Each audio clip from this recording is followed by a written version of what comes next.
Hey, bonjour à vous les parents. Ici c'est Monsieur Alex pour un autre conseil aux parents. Aujourd'hui, on parle de crise.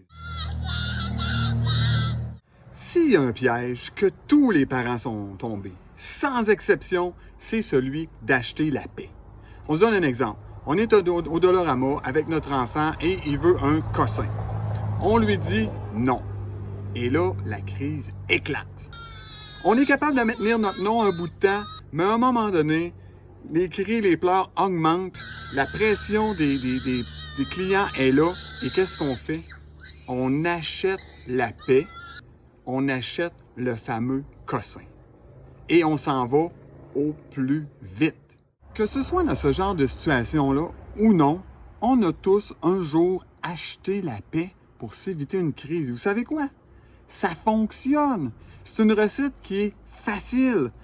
Mais à un moment donné, on ne peut pas toujours acheter la paix. L'enfant va devenir de plus en plus exigeant et à un moment donné, il faudra mettre une limite. La grande question qu'il faut se poser, c'est comment on fait pour arrêter les crises sans acheter la paix? Mais la réponse est bien simple. Pour arrêter les crises, il faudra des crises. On reprend l'exemple du Dollarama. L'enfant veut un cossin. En plus, ça coûte pas cher, mais on dit non. Oui, il va y avoir une crise. Une grosse à part ça.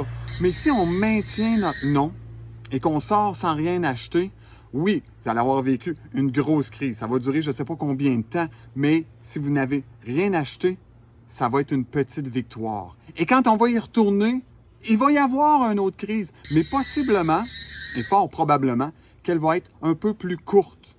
Et ça va être comme ça. Et à un certain moment donné, l'enfant va comprendre que peu importe si j'écris « je pleure », je n'aurai pas accès à mon cossin.